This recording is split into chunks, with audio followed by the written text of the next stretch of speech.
Good morning friends, welcome back to our new vlog. જય Shri Krishna and જય સ્વામિનારાયણ. ઘણા time પછી પાછો આજે વ્લોગ બનાવ્યો છે ને આજે છે ને 2 ઓગસ્ટ શનિવાર, અને આજે શ્લોકને છે સ્કૂલમાં શનિવારની છુટ્ટી હોય, પણ આજે છે ફાધર્સ ડેની એક્ટિવિટી ને સેલિબ્રેશન ને એવું છે, એટલે પપ્પાને ને પેરેન્ટ્સની જોડે, પપ્પા જોડે, ફાધર્સ જોડે છોકરાઓની એક્ટિવિટી કરવાની છે. ત્યાંથી લોકોને ગુલ્લક આપશે, પછી ઘરેથી બધું મટીરિયલ લઈ જવાનું છે ને એમાં લગાવવાનું છે. પણ પંકજ તો બહુ નર્વસ હતા, એને એમ લાગે છે કે મારી એક્ઝામ હશે એમ. તો કાલના એમ કે હું કે આવું એક્ટિવિટી આપણે કરી જ ન હોય, છોકરાઓ જોડે ઘરમાં કરતા હોય પણ બહાર કાંઈ ન કરી હોય, અને શ્લોક કે પપ્પા સરખું કરજો, અને એવી રીતે બેને ચાલતું હતું. અને બે આજે છે ને બેને કપડાં મેચિંગ કરી જવાનું છે, એટલે બે ટ્રેનિંગ કર્યું છે આજે. ઓફ વ્હાઈટ શ્લોક એ આવતો જોવા તો દે તારું, જો એ ઓફ વ્હાઈટ પહેર્યા છે સરખો તું હોય, અને અહીંયા પંકજે ઓફ વ્હાઈટ પહેર્યા છે. બેને ટ્રેનિંગ કરીને જવાનું છે ને એક્ટિવિટી કરવાની છે, એટલે હવે જઈને જોઈએ કે કેવી એક્ટિવિટી કરે છે, શું કરે છે, અને કેવા બધા ફાધર જોડે બધા છોકરાઓ કઈ રીતે આવું હોવું જોઈએ ક્યારેક ક્યારેક એમ. એટલે સરસ છે બધું કાર્યક્રમ, તો હા મજા આવશે. એટલે જઈએ છીએ, અને હજી તો ઓલરેડી સ્કૂલે ગઈ જ છે. આજે સેટરડે છે એટલે બધાની નથી, ખાલી સેકન્ડ સ્ટાન્ડર્ડ સુધીના છે. શ્લોક સેકન્ડમાં છે એટલે એને છે આવી રીતે એક્ટિવિટી છે. ના તો બધા બહુ મસ્ત મસ્ત પ્રોગ્રામ છે, તો પૂરો બ્લોગ જોજો એટલે મજા આવશે. આજનો દિવસ તો બધો કેટલા દિવસથી રાહ જોતા હતા આ દિવસની. આજે ઘણા બધા ફંક્શન છે, તો બધા એટેન્ડ કરશું ને મજા કરશું. અને સાંજે એક સરસ પ્રોગ્રામ છે, મોટિવેશન સ્પીચ કરાવવાના છે, તો ત્યાં અમે જવાના છીએ. કોણ છે શું છે આગળ તમે જોયા રાખજો, બહુ સરસ છે બધું. અને વરસાદ આખી રાત આજ તો આવ્યો છે, કેટલા દિવસ પછી 2-3 દિવસનો બ્રેક વયો ગયો, પાછો વરસાદ આજ આવી ગયો છે. રાત્રે વરસાદ આવે છે ને દિવસે સરસ રોડ કોરા થઈ જાય છે, એટલે બહુ હેરાન નથી કરતો ને વરસાદ. રાત્રે આવી જાય. ઝાડ તો જો બધા સરસ લીલા થઈ ગયા છે વરસાદના, ગ્રીન થઈ ગયું.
સ્કૂલેથી આવ્યા અને પછી બપોરે ટ્યુશનમાં મેડમનો બર્થડે હતો, તો અહીંયા ગરબા ક્લાસ જાય છે ને બધી છોકરીઓ, તો અહીંયા બધાને સેમ ગરબા આવડતા હતા, તો મસ્ત ગરબા એન્જોય કર્યા.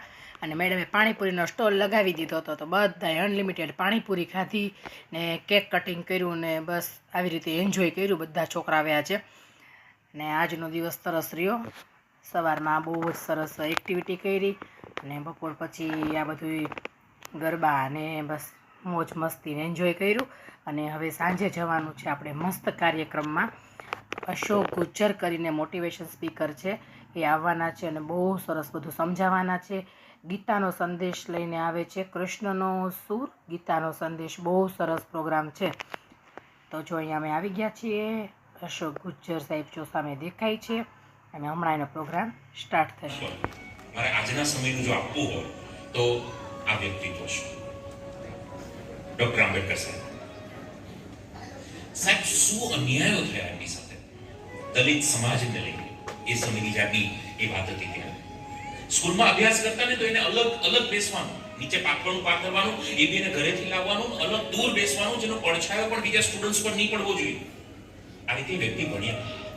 સ્કૂલની ચકલીના નળમાંથી જે પાણી પીવે ને એને નહીં પીવાનું, એને અલગ અલગ મટકું હોય, મટકામાંથી એને પીવાનું, અને એનો ગ્લાસ એમને લાવવાનો, એમને બીજા કોઈના ગ્લાસમાં પાણી નહીં પીવાનું. એક જગ્યા પરથી બીજી જગ્યા પર જવું હોય તો ઘોડાગાડીઓ એ સમયમાં હતી. કોઈ ઘોડાગાડી વાળાને ખબર પડી જાય કે દલિત પરિવારમાંથી છે તો એને બેસાડે નહીં. ડબલ રૂપિયા આપીને બેસાડે તો પછી ભાઈ ઉતરે ને પછી ઘોડાગાડી સાફ કરે. આ કયા લેવલના અન્યાયો એ સમયના હતા. એ તો આભાર કે બરોડાના રાજા સયાજીરાવ ગાયકવાડ એમને શિષ્યવૃત્તિ આપી, સ્કોલરશિપ આપી અને વિદેશમાં ભણવા ગયા આંબેડકર સાહેબ. શરત એ હતી કે ભણીને આવીને બરોડામાં તમારે સેવા આપવાની. કોલંબિયા યુનિવર્સિટીમાં ભણ્યા. સાહેબ આપણને ગર્વ લેવા જેવી વાત તમને કહું, વર્લ્ડની ટોપ યુનિવર્સિટી કોલંબિયા યુનિવર્સિટીની અંદર સર્વે થયો કે આપણા છેલ્લા 300 વર્ષની અંદર કયા student best of the best student હતા, અને એમાં આંબેડકર સાહેબનું નામ આવ્યું. અને અત્યારે એન્ટ્રી ગેટ પર જ આંબેડકર સાહેબનું સ્ટેચ્યુ કોલંબિયા યુનિવર્સિટીની અંદર છે. એ વ્યક્તિ બરોડા આવ્યા, એટલું શિક્ષા લીધી, વર્લ્ડની ટોપ યુનિવર્સિટીમાંથી પીએચડી ડોક્ટરેટની ડિગ્રીઓ પ્રાપ્ત કર્યા પછી વડોદરામાં આવ્યા. વડોદરાની અંદર વન કાઇન્ડ ઓફ તમે અત્યારે કહી શકો જીપીએસસી થયા પછી તમે કેમ ડેપ્યુટી કલેક્ટર તરીકે ફરજ બજાવો, એ લેવલની પોસ્ટ પર જ્યારે કામ કરતા હતા, એમાં પણ કોઈ કર્મચારી એનાથી અનેક ગણી કક્ષા નીચી કક્ષા પર કામ કરતા વ્યક્તિ એને ફાઇલ હાથ નહીં આપે, ફાઇલ ટેબલ પર ઘા કરે. દલિત પરિવાર કયા લેવલના અન્યાયો સાહેબ. આપણને કોઈ કહી જાય છે તો સહન નથી થતું. આ તો સામાવા ઘા દરરોજના લાગતા હોય, કયા લેવલ પર વ્યક્તિ સહન કરી શકે. પણ ભગવદ ગીતાની અંદર આ વાતનો ઉલ્લેખ છે. વિરોધ અને ન્યાય એ બંનેમાં બહુ પતલું અંતર છે. ન્યાય કોને કહેવાય? અમુક વર્ષો પછી લોકોને એની કરેલી ભૂલનો અહેસાસ થવો જોઈએ કે અમારી ભૂલ હતી, જ્યાં આખી દુનિયાને થાય છે. અને છતાં એ વ્યક્તિએ અંતિમ ક્ષણ સુધી દેશ માટે કામ કર્યું, ને બંધારણ જેનું આખું વિશ્વ ગર્વ લે છે કે ભારત જેવું બંધારણ કોઈ બનાવી ન શકે, ને બંધારણની અંદર સૌથી મોટું યોગદાન આંબેડકર સાહેબે આપ્યું. ન્યાય અને વિરોધ. તો થોડું આપણે પણ એવો સમજવાનો પ્રયાસ કરીએ. શ્રીમદ ભગવદ ગીતાની અંદર કેટલા શ્લોક છે? આ મારે સૈયારા ઓડિયન્સ, તમે જે કંપનીની અંદર કામ કરો છો એ કંપનીના બોસમાં પણ ટીમ પ્રત્યે મારું અને તારું હોય ત્યાં પણ પ્રોબ્લેમ છે. તમે ચેક કરજો. અને જે ટીમમાં જે બોસ એ ટીમને જ પરિવાર માને છે, આ ટીમ જ માને, આ જ મારો પરિવાર, એ કંપની ગ્રો કરે છે. યાદ રાખજો, વ્યક્તિ ક્યારેય બિઝનેસને ડેવલપ નથી કરી શકતો. વ્યક્તિ ઓલવેઝ ટીમને ડેવલપ કરી શકે, અને એ ટીમ બિઝનેસ ડેવલપ કરે છે. આપણે ક્યારેય બિઝનેસ ડેવલપ નથી કરી શકતા. મુકેશભાઈ અંબાણી બિઝનેસ ડેવલપ નથી કરી શકતા. એ લેવલની ટીમ ડેવલપ કરી શકે, અને એ ટીમ બિઝનેસ ડેવલપ કરી શકે.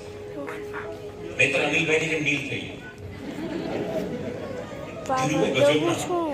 તમે જો નામ એ સમય કેટલું એને દૂરનું દેખાતું હશે. નામે એવા રાખ્યા પહેલેથી. એને ખબર હતી કે મુકેશ કેશમાં રમશે, અનિલ નીલ જ થશે.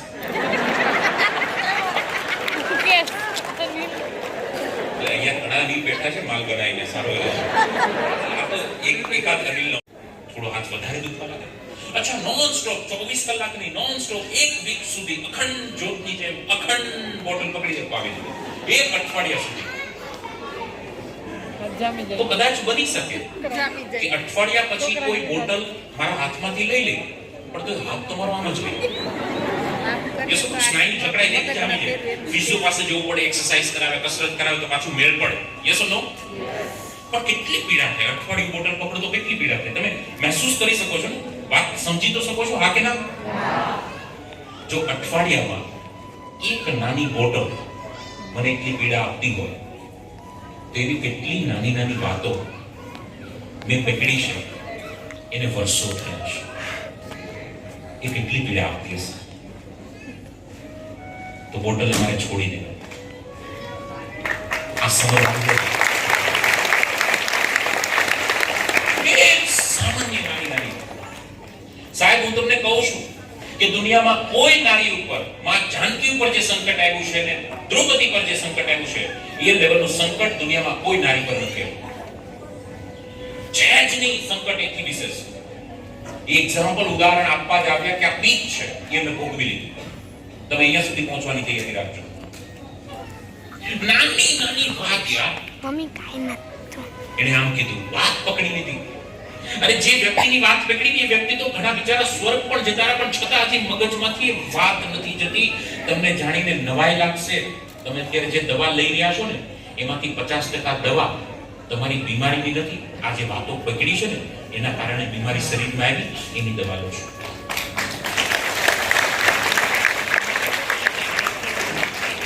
છોડી દો.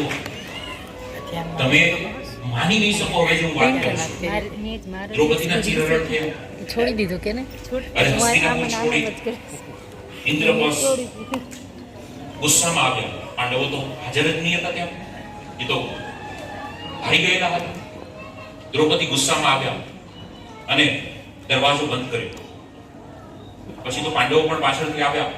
ભીમ જેવા ભીમે એ દરવાજો ખોલવાનો પ્રયાસ કર્યો. દરવાજો ન ખુલ્યો, ન દરવાજો તૂટ્યો.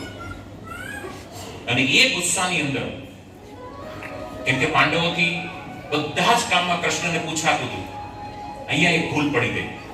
કૃષ્ણને પૂછ્યા વગર ગયા અને એમાં કાર્યક્રમ થઈ ગયો. દ્રૌપદીનું ચીરહરણ થયા પછીની ઘટનાને પછી ભગવાન કૃષ્ણ આવ્યા, દ્રૌપદીને સમજાવ્યું. તમે ખોપરામાં ન જાય એવી વાત. દ્રૌપદી કહે તો માથું હું શું કરું? સમજો. કૃષ્ણે પહેલી સલાહ આપી. શું આપી ખબર? દુર્યોધનને પહેલા માફ કરી દે. ઓ, કયા લેવલની વાત કરે છે? જેને આ લેવલ પર મને મુખ્ય સૃષ્ટિમાં આવું ક્યારેય બની ન શકે એવી ઘટના. એ પણ દાદા ભીષ્મ બેઠા, ગુરુ બેઠા, આખી સભા બેઠીને સભાની અંદર આખી ઇતિહાસને કલંક લાગી શકે એવી ઘટના બની. અને માધવ, દુર્યોધનને માફ કરી દો. હવે આપણે જે વાત પકડીએ તો કયા લેવલની છે, આની સામે તમે સમજી શકો છો વાતનું લેવલ. છતાં કૃષ્ણ ભગવાને શું સલાહ આપી? માફ કર. શું કામ? માફ કરીશ તો તારે જે કરવું હશે ને એ પછી થશે. કૃષ્ણ એવું સાયન્સ સમજાવે છે કે તમે કોઈને માફ નથી કરતા ને, તો સામેવાળાએ જે ભૂલ કરીને જે કર્મ કર્યું છે એને માફ ન કરીને તમે એના કરતા વિશેષ કર્મ કરી રહ્યા છો. તો માફ કરી દો તો એના કર્મનું ફળ એ ભોગવશે, તમે એ કર્મમાંથી બચી જશો. કયા લેવલની વાત કરશો? અને એ મેસેજ આપતો આ વિડિયો અત્યારે જેટલી પણ આપણે ક્લિપ જોઈ, એની આ છેલ્લી ક્લિપ, છેલ્લો મેસેજ. પણ હું ઈચ્છું છું કે આપણા બધાના હૃદયમાં એવા ઘણા પ્રત્યે રાગ, દ્વેષ બનાવો બન્યા છે. કોઈ પિતાની સાથેના, કોઈ દીકરાની સાથેના, કોઈ સાસુ નણંદ સાથેના, સાસુ હો બાપાને નણંદ સાથેના, સાસુ હોના, અંદર ઘણા બનાવો બન્યા છે. અને હવે તો જે ફાસ્ટ યુગ થયો છે, આપણને રાતની ખબર નથી. પહેલા તો આપણે શ્યોર હતા કે 60-70 તો પહોંચશું. હવે તો હકીકતે કોઈને ખબર નથી કે 60 નો આંકડો કોઈ જોશે કે નહીં. એવી દુનિયાની અંદર જો માફ કરતા શીખી જઈએ